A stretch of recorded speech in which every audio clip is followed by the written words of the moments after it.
did you guys say to Trevor at halftime to kind of get his confidence back up? And was there ever any question after the rough start on his confidence?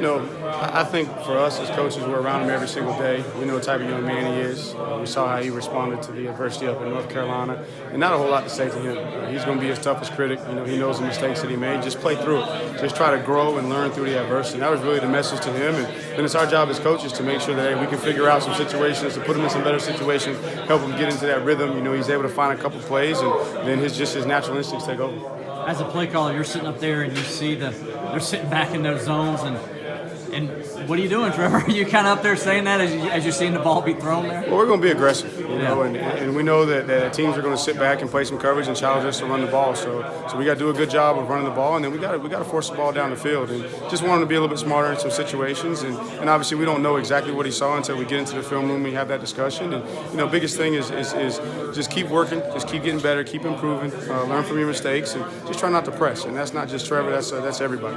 When you look at the first quarter, probably the worst first quarter of his life, but then comes back 9 for 9 in the second quarter, 156 yards, couple touchdowns. I mean, we know who Trevor Lawrence is as a person, and I think that what you saw is just a testament to his character. We all know how talented he is as a football player, but to be able, not many guys can respond, from the first quarter like that. But he just kept playing, kept leading, and that's the thing that we're proud of about him is he just continues to lead. He's handling adversity the right way, and at the same time he's still leading, and that's what you want your quarterback to do. And he'll figure it out. We'll figure it out. He'll continue to improve. And again, still a young player. Some things maybe seeing too much, and those are just things we'll continue to work through. Are those things that separate him from most quarterbacks? Is that he can forget like that? I know Deshaun had that skill. Is that kind of what separates him a little bit? I think that's with any great player is the ability to move on and not let something beat you twice. And that's something I say all the time with my guys. Don't let a play beat you twice. You're not going to be perfect. You're going to have some adversity, but you want to strive for perfection. And I think that's what he understands. And he's striving to be perfect, understanding it's not achievable. But if I strive for it, then at the end of the day, I'm going to be pretty good. And I think that is what separates him.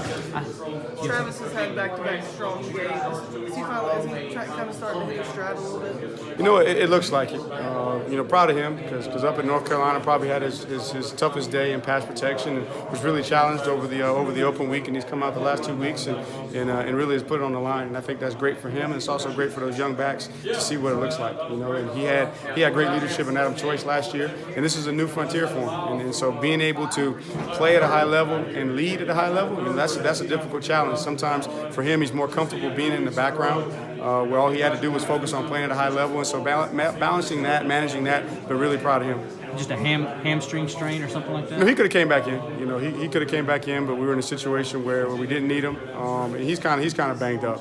So he's got a couple things going on with him, nothing major. Okay. And it's typical of a running back. And every play something's going to hurt. But I wouldn't total a hamstring, so we should be in good shape. Rencher, I mean, the kid's been around Darian Rencher's been around for a while. What about his touchdown? It is awesome, and Coach does a great job after the game of recognizing the things that we do well, areas to improve. And when he called out Rencher on his first career touchdown, I don't know if I've heard the locker room that loud. Just cheering for a guy because he's a genuine person. He puts the team before himself. He's overcome unbelievable adversity when you're talking about his knees in high school. He's just a team guy. He's a spiritual leader for us, and so everybody was really, really happy for him in that opportunity.